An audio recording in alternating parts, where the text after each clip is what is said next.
आज या ठिकाणी माता मळगंगेच्या कृपा आशीर्वादाने पावन झालेल्या या पवित्र भूमीमध्ये नामदार दिलीपरावजी वळसे पाटील साहेब यांच्या प्रचाराच्या निमित्तानं या विधानसभेच्या निवडणुकीच्या निमित्तानं व्यासपीठावर उपस्थित असलेले नामदार दिलीपरावजी वळसे पाटील साहेब, बापूसाहेब गावडे साहेब, दौलत नाना शितोळे, त्याचप्रमाणे पांडुरंग पवार साहेब आणि संपूर्ण व्यासपीठ आणि या ठिकाणी उपस्थित असलेले सर्व माझे बंधू आणि भगिनींनो, आज खऱ्या अर्थाने या ठिकाणी टाकळी आजीच्या या ऐतिहासिक चौकामध्ये सभा पार पडत असताना आज आपण साहेबांच्या प्रचाराच्या निमित्तानं सगळी मंडळी या ठिकाणी आलेली आहोत। मित्रांनो, खरं पाहिलं तर एकदा विधानसभेची निवडणूक झाल्यानंतर 5 वर्ष आपण त्या ठिकाणी पाहत असतो की वेगवेगळ्या कामांच्या निमित्तानं ज्या वेळी आपला साहेबांशी संबंध येतो, मग त्या ठिकाणी प्रत्येक कामाला साहेबांच्या माध्यमातून आपल्याला सहकार्य लागतं। साहेब, या ठिकाणी काही गोष्टी निश्चित सांगाव्याशा वाटतात की प्रचार काळामध्ये अनेक मंडळी त्या ठिकाणी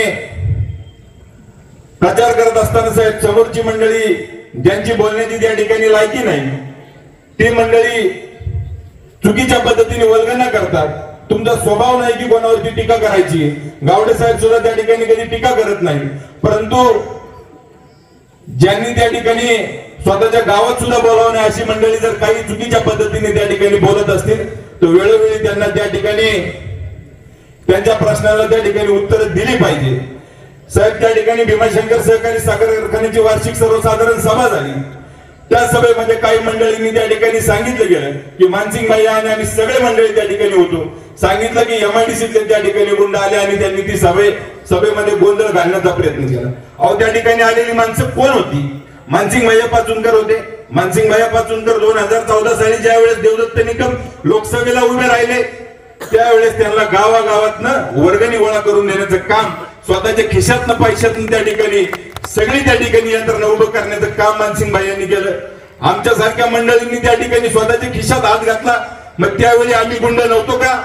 आणि होती तर कोण माणसं होती? मी स्वतः होतो। माझा मागच्या 3 वर्षामध्ये 700 ते 800 टन ऊस गेलाय। सावित्रा शेठ तुमचे जावई त्या ठिकाणी महेशराव होते, त्यांचा सुद्धा त्या ठिकाणी ऊस गेलाय। मारुती नरवडे खंडाळ्याचे सरपंच होते, त्यांचा ऊस गेलाय। मग मंडळी होती कोणती? मित्रांनो, तुम्हाला त्या ठिकाणी बोलू दिलं नाही। एखादा सभासद त्या ठिकाणी उठला असता आणि त्यांनी जर प्रश्न मांडले असते तर त्याचं उत्तर निश्चित साहेबांच्या आणि सगळ्या सहकार्यांनी दिलं असतं, परंतु कोणीतरी यायचं आणि त्या ठिकाणी श्रेय घेण्यासाठी उभं राहायचं आणि साहेबांच्यावरती आरोप करायचे, हे मात्र उद्याच्या काळामध्ये त्या ठिकाणी कपून घेतलं जाणार नाही।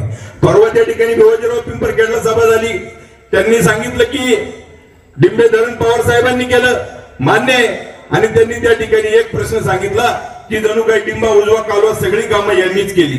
अरे बाबांनो, एक उदाहरण फक्त त्या ठिकाणी सांगतो। कोविडचा काळ होता, साहेबांनी सविन नाण्यापासून कर्डलवाडी पर्यंत 38 कोटी रुपये त्या ठिकाणी आस्थारीकरणाला दिले। गावडे साहेबांनी अनेक वेळा साहेबांना फोन केला की साहेब तुम्ही 38 कोटी रुपये दिलेत, आपल्याला खूप मोठा कार्यक्रम घ्यायला लागेल। साहेबांनी त्या ठिकाणी फोनवर सांगितलं की गावडे साहेब, हे पैसे जे दिलेले हे माझ्या मतदारसंघातल्या शेतकऱ्यांसाठी, मायबाप जनतेसाठी दिलेले आहे। मला त्या ठिकाणी उद्घाटनाची आणि कुठल्याही शोभाजीची गरज नाही। प्रत्येक गावच्या सरपंचांना त्या ठिकाणी बोलवा आणि आपल्या गावामध्ये उद्घाटन करा आणि काम चालू करा। आज त्या ठिकाणी आस्थारीकरण झालंय, चांगल्या प्रकारे पाणी त्या ठिकाणी उपलब्ध होते।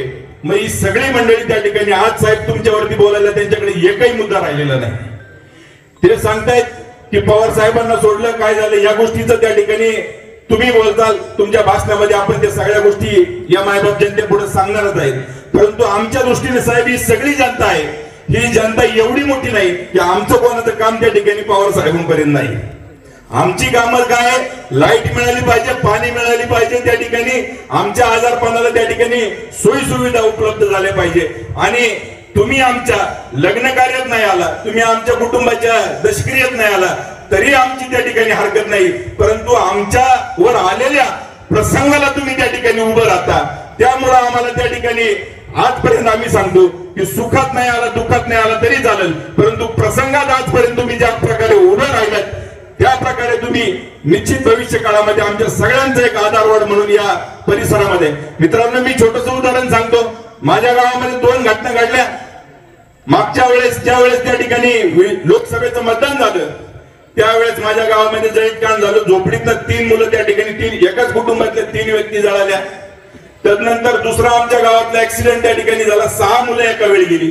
मित्रांनो, रात्र त्या ठिकाणी प्रदीप वळसे पाटील असतील, अतुल टावरे असतील आणि साहेबांची सगळी टीम त्या ठिकाणी आमच्या पाठीशी उभी राहिली. आमच्यासारख्या छोट्याशा गावाला जर साहेब आपण एवढं त्या ठिकाणी सहकार्य करत असेल तर मित्रांनो, आपण या ठिकाणी कुठल्याही प्रकारे भावनिक व्हायचं नाही. काही काही मंडळी साहेब मी आज पाहतोय ज्यांनी आयुष्यभर त्या ठिकाणी गावडे साहेब असतील आणि पवार साहेबांना विरोध केला, आज त्यांचं पवार साहेबांचे प्रेम उकळून आले आणि ती आता सांगायला लागल्यात की नाही फक्त आम्ही पवार साहेबांकडे बघतोय. अहो, तुम्ही 30-30 वर्षाची निवडणुकीमध्ये कधी राष्ट्रवादी काँग्रेस पक्षाला पवार साहेबांच्या मतदान नाही केलं आणि आज तुम्ही पळवाट म्हणून फक्त सांगताय की आम्ही पवार साहेबांकडे बघतोय.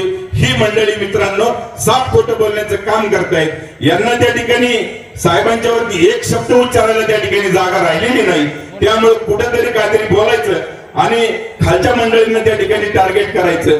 मी जवळून पाहिलेलं आहे, अनेक त्या ठिकाणी साहेबांकडे अनेक कामं त्या ठिकाणी घेऊन गेल्याच्या नंतर आपला जर एखादा पदाधिकारी त्या ठिकाणी आला आणि आपल्या गावातील विरोधकांची त्या ठिकाणी तक्रार करायला लागला तर साहेब त्या ठिकाणी स्पष्ट सांगतात की मी कोणावर कारवाई करायला सांगणार नाही, परंतु तुला काय मदत लागती हे सांग. ही साहेबांची त्या ठिकाणी काम करण्याची पद्धत आहे. मित्रांनो, साहेब या ठिकाणी जास्त बोलणार नाही, परंतु मी या ठिकाणी एक गोष्ट साहेब निश्चित सांगू इच्छितो की आम्ही सगळी मंडळी, आमच्या सगळ्यांचा जास्त संपर्क शिरूरला आहे.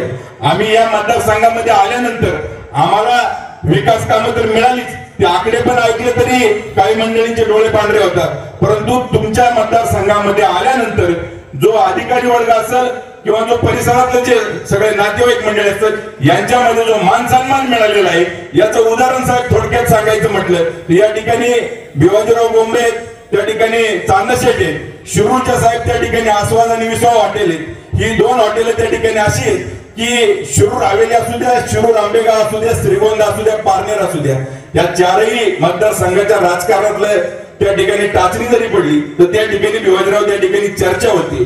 परंतु ज्या वेळेस आम्ही त्या ठिकाणी असतो तर पारनेर असेल, श्रीगोंदा असेल, ही सगळी मंडळी साहेब आम्हाला सांगतात की बाबांनो, तुम्ही फुलामध्ये आहे, तुमच्यासारखं भाग्य कोणाचं नाही की तुम्हाला त्या ठिकाणी नामदार वळसे पाटील साहेबांसारखा नेता लाभलाय.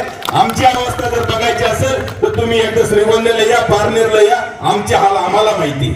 ही सगळी जर आपल्या आजूबाजूची मंडळी मित्रांनो जर आपल्याला सांगत असतील की आपण त्या ठिकाणी कुठल्या परिस्थितीमध्ये आहे, मग साहेबांनी जे जे आपल्यासाठी दिलं, साहेबांनी ज्या जी कामं आपल्यासाठी दिले, अनेक रस्ते त्या ठिकाणी उपलब्ध करून दिले, ही कामं त्या ठिकाणी होत असताना आपण सगळ्यांचं एकच कर्तव्य की भविष्य काळामध्ये साहेबांच्या पाठीशी आपण सगळेजण मंडळी खंबीरपणे उभं राहिलो तर मित्रांनो उद्याचा आपला भविष्य काळ हा सुद्धा याच्यापेक्षा उज्ज्वल असणार आहे. एवढंच या निमित्ताने सांगतो आणि या ठिकाणी थांबतो.